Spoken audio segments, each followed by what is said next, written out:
Guys, this is God of Politics and welcome back to a brand new video. In this video, I'm going to be doing another election prediction, and this election prediction is for Tulsi Gabbard, the congresswoman from Hawaii, versus the incumbent president, Donald J. Trump.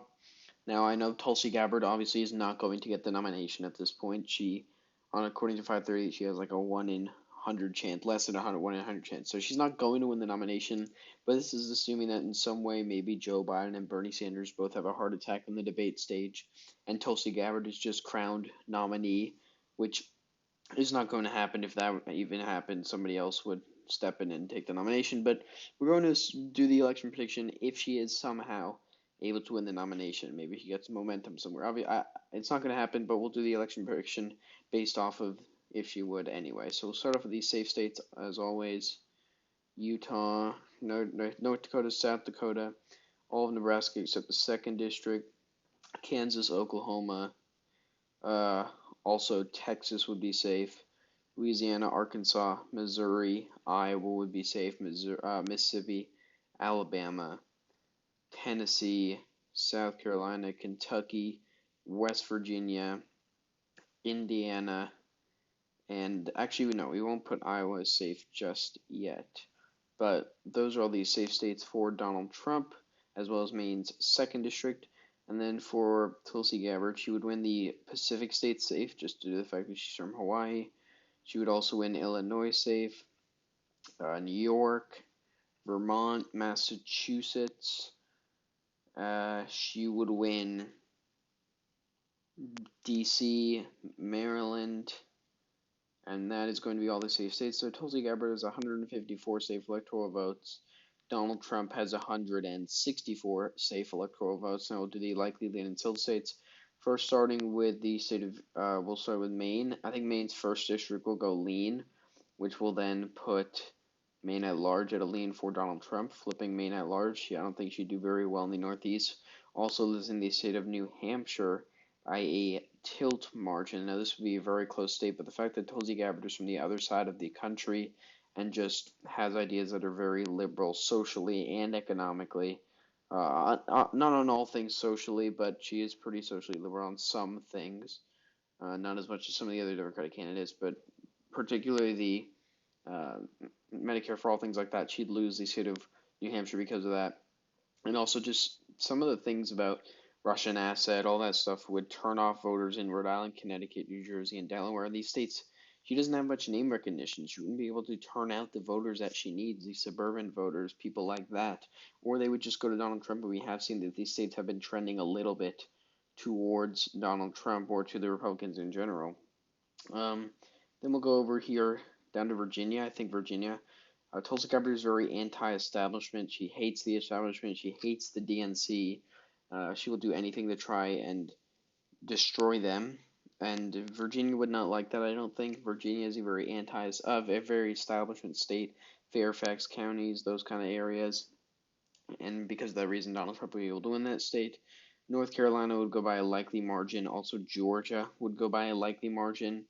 And going down to Florida here, Florida would be by a lean margin. I would say Florida would be a bit more in Donald Trump's favor, but it is Florida. It's always safe regardless. It would go by about 2 points to Donald Trump.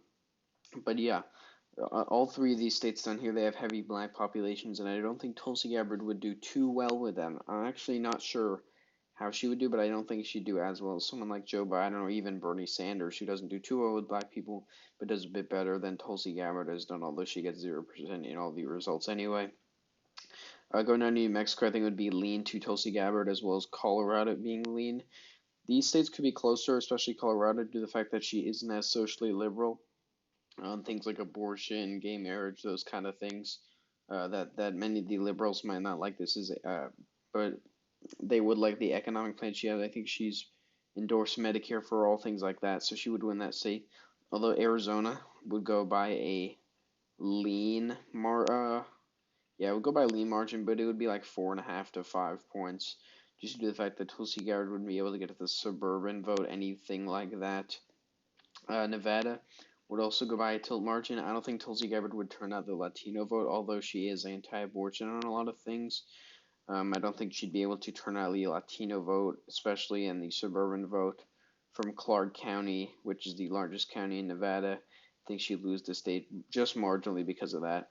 Nebraska's second district would go likely. Iowa would also go likely, although it would be closer. Ohio would also go likely.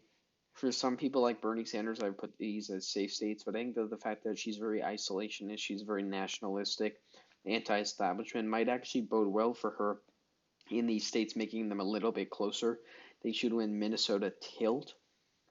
They've elected a lot of weird candidates. Ilhan Omar, they elected Bernie Sanders in the primary in 2016. And I think they would be open to electing someone like her, especially since she's anti-establishment, anti-trade, anti-free trade, things like that.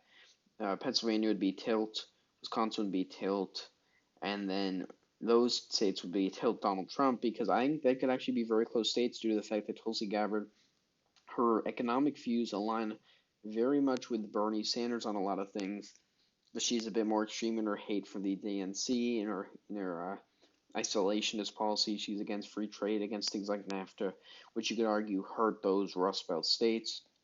And as you can see here, Donald Trump is at 315, although I do think that Tulsi Gabbard would be able to win the state of Michigan, just due to the fact, obviously, Michigan, out of these three states here, Wisconsin, Michigan, Pennsylvania, is the most liberal state out of all of them.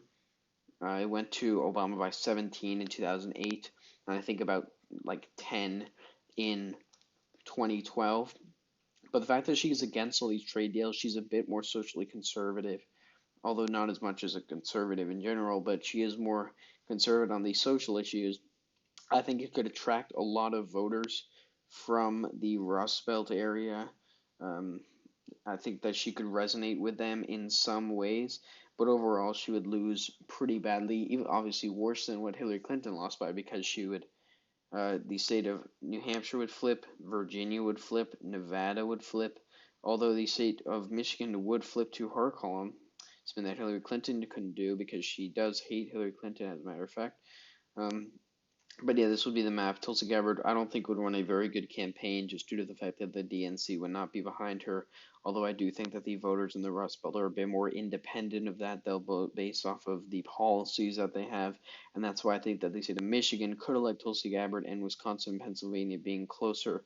Although I don't think she'd do well in other states like Arizona, Nevada, Georgia, North Carolina, Florida, states with heavy Latino populations, states with heavy suburban populations. I'm not actually really sure where Tulsi Gabbard would do well, because you haven't seen her do well in actual elections, because she's getting 1% of the polls. But if she was able to somehow propel herself to the nomination, which isn't going to happen, this is how I believe the map would turn out. Donald Trump, 315 electoral votes. Tulsi Gabbard, 223, re-electing Donald Trump as President of the United States for another 4 years. And yeah, thanks for watching this video. Please like and subscribe. As always, I will have my prediction for the second Super Tuesday tomorrow. We've got Washington, Idaho, North Dakota, Michigan, Missouri, and Mississippi. And after that, we have some more states: Florida, Illinois, Ohio, and Arizona, and then we have Georgia. But it's going to be a big day coming up tomorrow, and that's when I'm going to be doing my prediction as well. But I hope you all enjoyed this video. Please like and subscribe as always, and I will see you guys later.